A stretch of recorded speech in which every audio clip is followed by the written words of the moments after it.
All right, today we have a guest speaker, Tom Randolph, who is a PhD candidate from the United States Sports Academy. And today we will be talking about questionable areas in sport. Thank you for having me today, Britt. I'm looking forward to this discussion.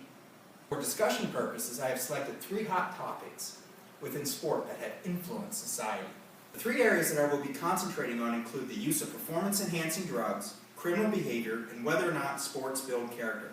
Within my analysis, I will also explain how society has impacted sport on the hot topics previously stated. One can understand that society has its darker side, which includes such areas as deviant behavior, crime, poverty, discrimination, and horrendous working and living conditions within certain areas. However, we must not neglect how sport has contributed to these imposing blemishes of adversity by exploiting athletes. Some athletes and coaches engage in deviant or illegal behavior. Not every adolescent has an equal opportunity to achieve his potential in the world of competitive sport, and not every person is treated equally.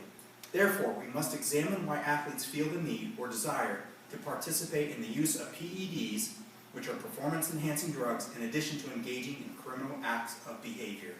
Again, today we're talking about deviance in sport. And 2 main areas that I really want to concentrate on is the use of performance-enhancing drugs, PEDs, and violence and criminal behavior. This picture captures Aaron Hernandez, who was a former tight end for the New England Patriots and who's been in the news the last several years for killing one of his friends in a nightclub incident. So Tom, what does it take to be a modern-day hero? Well, I'd like to share an example from a great coach, Tony Dungy, who was a world champion with the Indianapolis Colts. Tony Dungy asked the question, what does it take to be a modern-day hero? Tony states, I really wanted to show people you can win all kinds of ways. For your faith to be more important than your job. For your family to be more important than that job. We all know that's the way it should be. I'm not afraid to say it. People of all ages crave heroes, but it's rare to find someone, especially someone in the media spotlight like Tony Dungy, whose life and work reflect positive, value-driven precepts. In Coach Dungy, many have found a role model. Sports fans admire the way he intensely pursues success without sacrificing the well-being of his team members. Parents point to his example when reaching their children about the importance of hard work, persistence, and graciousness, whether they win or lose. Even his fierce competitors acknowledge that Coach Dungy is a class act who knows how to get the job done and who keeps his priorities intact while he's doing it. To all these people and more, Tony Dungy is a real-life hero, one who teaches us about the importance of quiet strength, fierce determination, and a humble heart. John Wooden is another great example of a coach who had incredible values, and one of his famous quotes is, it's to be more concerned with your character than your reputation, because your character is what you really are, while your reputation is merely what others think you are. And John Wooden was responsible for developing the Pyramid of Success, which talks about all the characters and how they're interconnected with the Word of God. So what are some incentives for the use of performance-enhancing substances? Well, the temptation for young people is to use performance-enhancing substances. PEDs should be easily understood by anyone who is familiar with high-level sports in our society. So the first area that's up on the PowerPoint is success. Success, that is winning, is considered by many to be the most important goal of sports. At the level of professional sports, winning is the ultimate goal.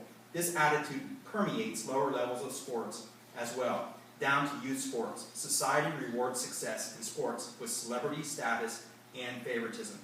For athletes of all ages, the pursuit of excellence in sports is an endeavor to be admired and encouraged. Success in sports involves obtaining an edge over the competition. However, sometimes the drive for success can be so engrossing and so compelling that a young person can easily lose sight of what is fair and right. Some individuals may view the use of performance-enhancing substances as a substitute for hard work. For others, performance-enhancing substances may be considered a necessary adjunct to hard work or part of the price of success. From the user's perspective, the prospects for success in sports often outweigh the prospects for serious medical complications from use of the performance-enhancing substances. The second area up on the slide is for monetary reasons. For some, winning has a monetary incentive as well. The enormous salaries paid to professional athletes in the United States and elsewhere are powerful inducements for a young person with outstanding athletic talent to try anything to ensure continued athletic success. The third area up on the PowerPoint slide is body image. Adolescents may be uniquely vulnerable to the lure of performance-enhancing substances. Many adolescents engage in risk-taking behavior and experimentation at a time when they are coping with the developmental task of adolescence, including defining their sexual identity, emancipating themselves from their families, achieving a sense of mastery and self-efficacy, and finding a peer group with which they can identify. The adolescent by nature feels invincible and often shuns any suggestion that use of substance for purposes other than legitimate therapy might pose a danger to their health or their eligibility for sports. Adolescents are also intensely preoccupied with body image. Personal rewards perceived from enhancing size, strength, stamina, or body build can be strong motivators. A significant number of adolescents who are not involved in competitive athletics use performance-enhancing substances. The child athlete, particularly the adolescent, in today's society is caught in a struggle between ideals highly valued by society but often in direct conflict, the attitude of winning at all costs, and the values of fairness and wholesomeness. The fourth area is fan approval. Let's face it, when we go to baseball games or go to football games, we want to see these athletes at their peak performance. We want to see home runs. We don't want to see singles and doubles. We want to see the long ball. Everybody craves the home run. They get the fan approval through that. We want to see players, football players, we want to see them make that incredible hit and knock someone out. That's what fans want in today's society. So Tom, can you tell us what are PEDs and do you think that they should be used? Well, PEDs are simply performance-enhancing drugs. Most serious athletes will tell you that the competitive drive to win can be fierce. Besides the satisfaction of personal accomplishment, athletes often pursue dreams of winning a medal for their country or securing a spot on a professional team.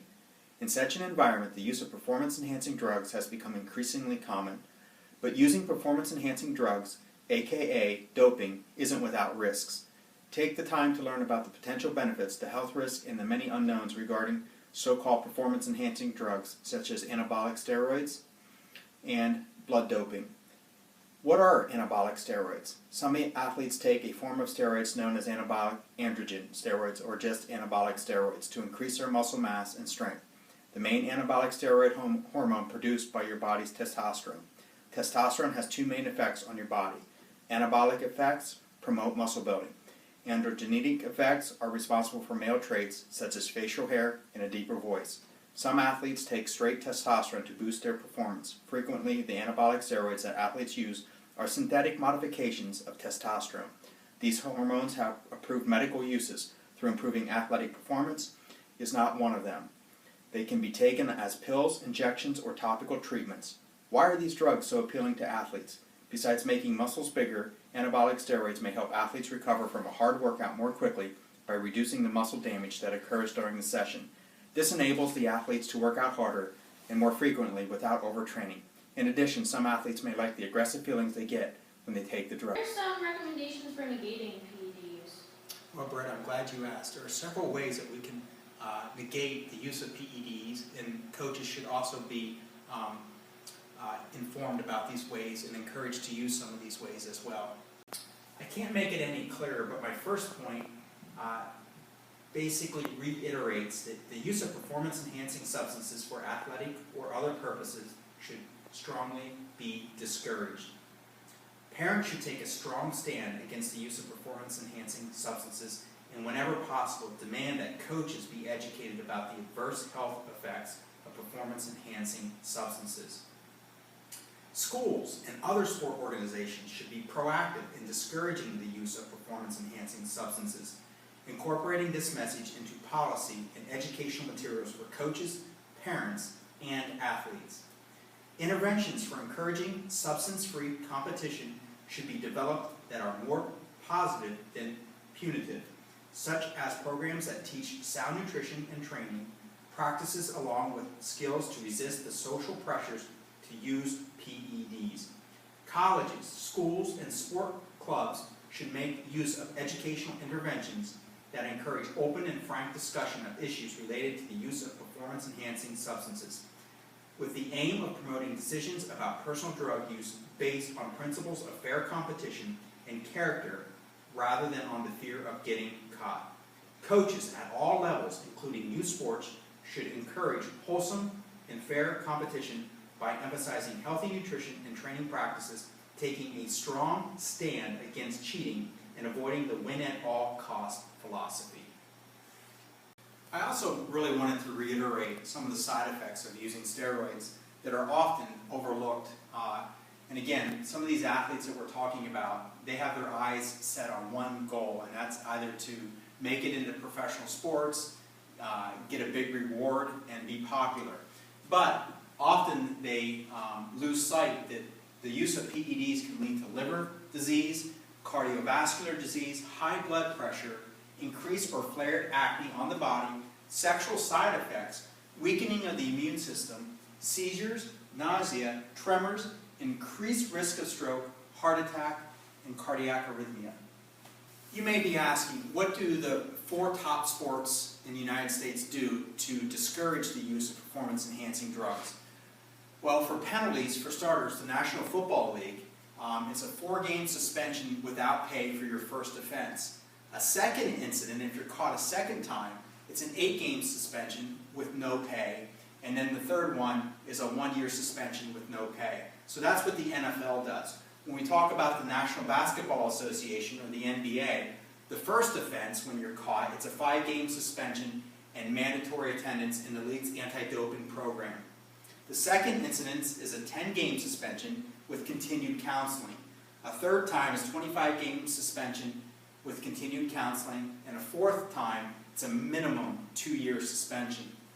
When we talk about the National Hockey League, the first incidence is 20-game suspension without pay. The second is a 60 games without pay. And then the third time is you're done. It's a lifetime ban. Again, for the Major League Baseball, a player's first positive test for steroids results in a 50-game suspension. A second positive result is a 100-game suspension without pay. And then a third time that you're caught engaging in the use of performance-enhancing drugs, it's a lifetime ban. So these 4 organizations have gotten very serious in handing out punishments for the use of performance-enhancing drugs.